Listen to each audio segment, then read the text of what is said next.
Moneybox has learned that the publicly funded body Consumer Focus is set to be scrapped as part of a major shake-up of consumer protection.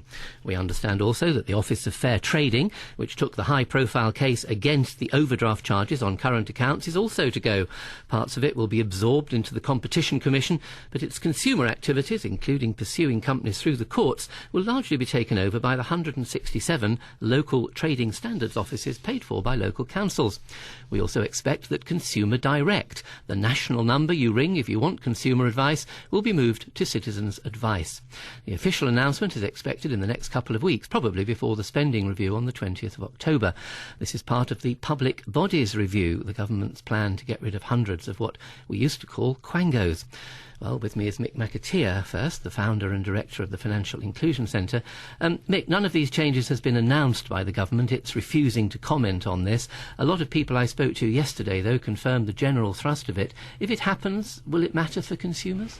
Yes, I think it very much will. Let me first say that there's a lot going on in the whole regulation area, and there's a lot of reforms underway, and some of those will be quite positive for consumers. For example, the setting up of the new Consumer Protection and Markets Authority, I think will that will replace the Financial Services Authority. Absolutely, and I think that will actually bring a much more focused consumer protection regime, which I think will benefit consumers in the long run. But if your sources are right and the speculations right about the abolition of consumer focus, for example, then that raises a number of grave concerns, really, because it's very simple. I mean, if just because you abolish the organisation doesn't mean you abolish the need. I think that's a crucial fact to remember. I mean, you'll end up with sort of false economies, or else you'll end up with consumers not being protected.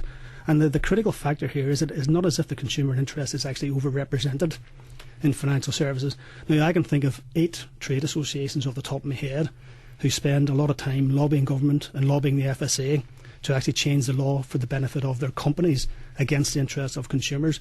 I think the financial service industry spends about £100 million a year on PR and so on. So again, I think if you take away one of the main bodies whose task is to represent consumers, I think you will actually undermine consumer protection.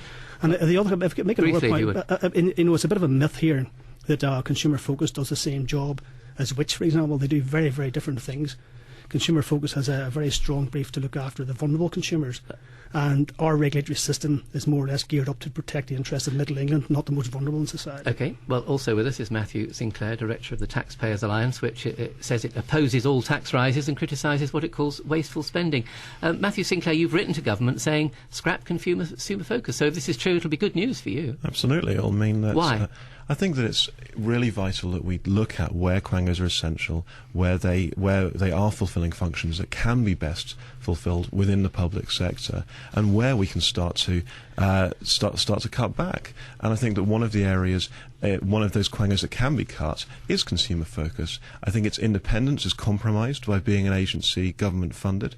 I think that it does fulfil a function which is replicated in the private sector. It may focus on different issues now, but it's like a huge range of other bodies. If you have a government agency wading in there with millions of pounds of public support, you will crowd out private sector provision, and that's really what's happened in this case. Can I come back? Listen, very briefly, speaking as someone who actually worked for Which for 13 years, I know very well the difference between what Which does. There are differences. That's not the point. Hang on a second. Just be quiet for a moment. Be quiet for a moment. Listen.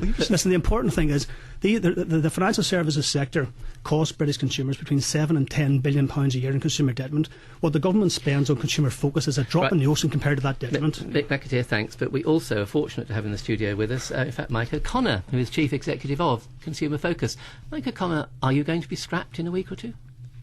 Government has to take its decision, and they're facing a very difficult situation, and we wait to see what they've got to say. It's pretty clear, though. I mean, we have heard that you've warned your staff that they are going to lose their jobs. Government going to have to make their own decisions. We cost the taxpayer in our core grant about £6 million a year. Just last week, we won a return to consumers of over £70 million from the energy companies. 3 months ago, because this was N-Power that was forced to refund overcharged gas bills to people. And 3 months ago, through our super complaint, we changed the ISA rules such that savers will get an extra £15 million a year. Nobody else could have done that because Parliament has given us powers to demand information from private companies And if that goes, that will be a great loss to consumers. But I recognise that we think there should be merger of consumer bodies. We've had some great successes, but there are huge challenges coming up with changes in the postal market, in the energy market, and consumers need a strong voice. So if they do get rid of us, they'll need to replicate it somewhere else. It won't necessarily lead to any savings. No, but the Consumers Association may be able to do that. Which? Well, the Consumers Association do not have the powers which we do, because we have a very vital power. We can make companies and regulators and government give us information because of the Act which set us up. If they get rid of us, that doesn't mean anybody has those powers. So you may be asking people to do things without them having the power to achieve it for consumers. So, Matthew Sinclair, they've got powers no one else has, and if they go, the companies won't be forced to give information, which is the heart of campaigning to get money back from consumers, isn't it? I think that if there's if there is a need for regulation which requires companies to be open at certain points to certain groups, that can be done without having a standing government-funded bureaucracy. I think that the real problem we have here is that consumer focus can't be an effective, independent voice for consumers and at the same time being a government agency. And there's a clear example in the energy market where you would never have, where you have this huge issue. Citigroup Investment Research worried about an affordability crisis in energy because government targets are set to double prices over the next decade, and yet consumer focus is entirely focused on on market abuse, which it's never been able to convince of effectively. But they did get £70 million back for consumers. But that's using this assumption. That's they've this got. assumption that that's the only way that this can happen. I think what happens is that because there is this government agency sat there, it doesn't get done by other bodies.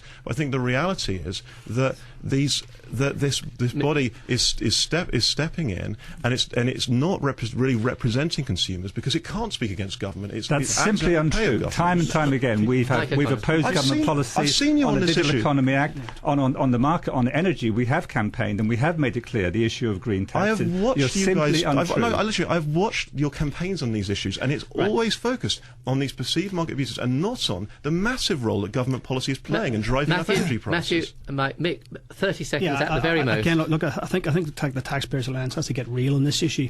It is simply a myth that the consumer focus duplicates the work at, for example, the Which does. And I give you another example. I go to Brussels quite often, which I pay for myself, actually, just in case this guy gets on my back, and I am outnumbered by about 20 to 1 by industry representatives. If you take away consumer focus, you'll give the industry a field day. There'll be one fewer. We are going to have to leave it there because we have to move on. There is another story.